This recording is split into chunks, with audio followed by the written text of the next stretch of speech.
utilise ce terme pour éviter la stigmatisation qui est liée au terme variole du singe. Quand on parle de singe, dans une pathologie qui atteint les humains, ça peut peut-être avoir un impact négatif et déranger un peu les gens. Donc c'est une infection virale qui sévit depuis très longtemps. Le premier cas a été détecté en 1970 en République démocratique du Congo.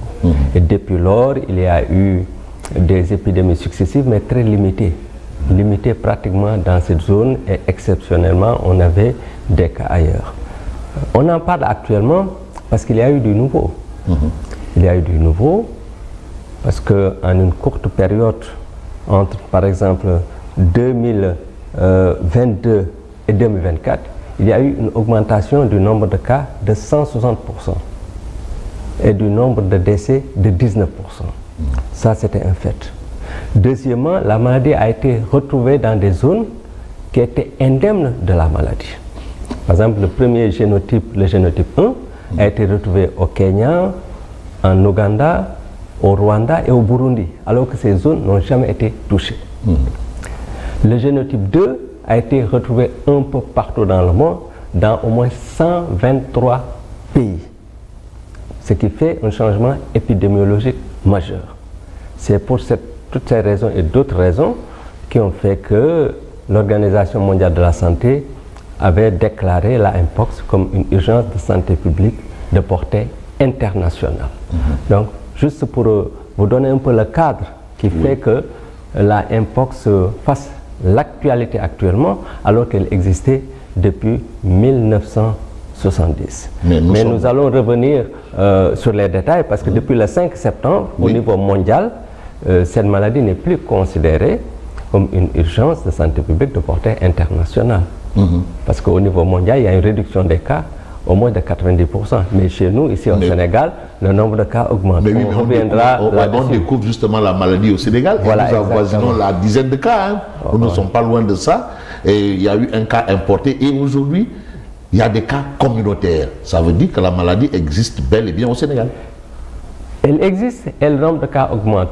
En réalité, tous les cas confirmés sont hospitalisés ici aux maladies infectieuses. Et nous avons actuellement 4 cas confirmés, hospitalisés. 4 cas actuellement qui sont hospitalisés ici chez nous. Et ces cas sont dus au génotype 2, ce qu'on appelle le clade 2B. Le premier cas était dû au clade 1B, pour dire que ce ne sont pas les mêmes types de virus. Bon, on peut dire que c'est le même virus, mais ce n'est pas exactement le même type, parce qu'il y a le virus en lui-même, on a deux, on peut dire génotypes ou 2 clades. Il y a le 1 et il y a le 2. Donc le premier cas, c'était le 1B.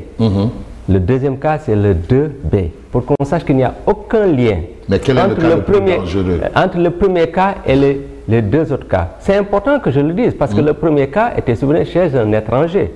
C'était un cas importé. Donc, s'il y a une explosion de la pandémie, il n'y en a pas encore. Il ne faudra pas accuser l'étranger qui est venu d'ailleurs. Donc, c'est des cas... Donc, ça n'a rien à voir. C'est 2 cas différents. C'est 2 cas différents. Ce n'est pas exactement les mêmes virus. Ce n'est pas la même chose. Le virus le plus virulent, c'est le 1. Le 1B, celui qui a été détecté chez l'étranger qui était venu au Sénégal. Il est plus virulent parce qu'on sait que la létalité globalement constatée ces dernières années était entre 3 et 6%. Même si théoriquement la létalité peut atteindre 10%. Par contre, pour le génotype 2, la létalité théoriquement est entre 1 et 3%. C'est-à-dire les 4 cas que vous avez ici. Oui.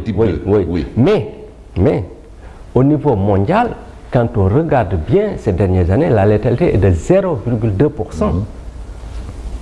Parce qu'entre 2022 à 2024 à peu près, il y a un peu plus de 100 000 cas. Et parmi ces 100 000 cas, le nombre de décès était un peu plus de 230 cas environ, 230 décès environ. Donc la létalité est faible. Ça ne veut pas dire que ce n'est pas une maladie qui peut poser problème. Parce qu'elle peut se compliquer. D'abord, même si on dit 0,2%, les 2%, on ne peut pas savoir si on en fait partie ou pas quand on tombe malade. Elle est faible, donc il faut le reconnaître. Mais des complications sont possibles. On peut avoir des complications oculaires. La cécité peut en être une conséquence. Oui. On peut avoir une pneumonie, ce qui peut entraîner une détresse respiratoire. On peut avoir une inflammation du cœur, une myocardite. On peut avoir des surinfections cutanées. On peut avoir un sepsis. Le premier cas qu'on avait reçu, c'était un cas, par exemple, compliqué. C'était un cas compliqué. Heureusement que les complications ont été détectées et traitées, mais la complication principale, c'était la surinfection. Donc, il faut se méfier de cette affection, surtout que l'évolution peut se faire sur un mois. Imaginez rester isolé pendant 14 à 30 jours sans pouvoir aller au travail. Et je ne parle pas des gènes qu'occasionnent les lésions. Au début, c'est comme un syndrome grippal avec des maux de tête, une fièvre, des douleurs musculaires, des douleurs parfois articulaires. Mais après, il y a une éruption, ce qu'on appelle vulgairement des boutons, qui vont évoluer en plusieurs phases avant de se perforer, d'évoluer vers des croûtes. Et après, il y a une cicatrisation des lésions. Mais rester tout ce temps sans travail, des lésions qui sont douloureuses, qui peuvent l'être en tout cas, chez nos patients, chez certains, sont des lésions très douloureuses, et prurigineuses. C'est quand même une affection gênante qu'il ne faut pas banaliser et on ne peut pas dire zéro complication. Mais les 4 cas qui sont sous votre responsabilité actuellement, ça s'améliore positivement? Très positivement, je les ai tous vus hier. Ça se passe bien. On les garde encore pour 2 raisons. Un, pour guetter les complications, mais je suis convaincu qu'il n'y en aura pas, parce que ce sont des sujets jeunes.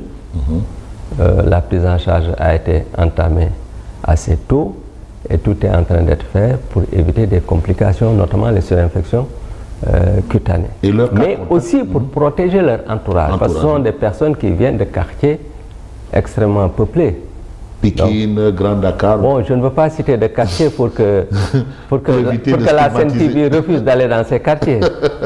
Mais dans des quartiers assez populaires, l'isolement à domicile risque d'être difficile et les mesures à prendre en considération, à appliquer, peuvent aussi être difficiles. Donc les cas contacts, ça n'a pas été facile quand même de... Ça n'a pas été facile, mais il y a une équipe du ministère très efficace qui s'occupe des cas contacts. Et nous faisons partie de cette équipe, ce qu'on appelle l'équipe d'investigation. Donc on n'attend pas que les gens tombent malades. Dès qu'il y a des contacts, il faut que les contacts puissent être surveillés. Dès qu'il y a un cas qui se déclare, que ce cas puisse être immédiatement isolé et pris en charge.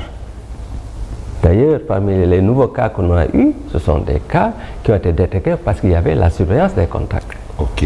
Mais un contact n'est pas forcément malade.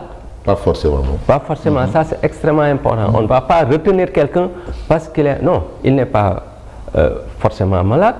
Et s'il n'a pas de signes cliniques, il ne peut pas transmettre la maladie. Donc il peut continuer son travail et faire ce qu'il a à faire. Est-ce qu'il y aurait un lien entre justement la variole du singe, bon on va dire Mpox, et le coronavirus? Il n'y a absolument aucun lien, ni de près ni de loin. Et c'est 2 affections différentes. C'est 2 affections différentes. La Mpox est due à un virus qu'on appelle virus à ADN. Coronavirus, virus à ARN. D'abord, c'est pas pareil. Vous savez, le taux de mutation... C'est-à-dire ADN, acide désoxynucléique, c'est ça? Oui, ARN, acide ribo. Je vous renvoie à vos cours de 3e du lycée. On ne va pas entrer dans tous ces détails, mais si je dis ces détails, c'est pour une raison précise. Parce que nous parlons au grand public, on ne va pas utiliser des termes scientifiques compliqués ou entrer dans des détails inutiles. Mais ce détail, je le dis tout simplement pour dire que le taux de mutation avec le virus ARN est beaucoup plus élevé. Donc, avec le virus, le coronavirus, le SARS-CoV-2, il y a plus de risques d'avoir des variants qu'avec le virus responsable du Mpox, parce qu'il s'agit d'un virus à ADN. Donc ça déjà, c'est une différence. Deuxièmement, les modes de transmission peuvent se se ressembler, mais dans certains domaines peuvent aussi différer. Il est plus facile d'attraper, d'être infecté par le SARS-CoV-2, le coronavirus, que d'être infecté par le virus responsable du Mpox. Une personne qui a le Mpox risque d'infecter 1 à 2 personnes maximum. Alors qu'une personne qui a la Covid risque d'infecter en moins de 4 à 7 personnes. Ça, je le dis pour que vous voyez que les gravités ne sont pas pareilles. Absolument, et quand même, parce que il y a des différences. Dès qu'on entend virus, les gens vont tout de suite au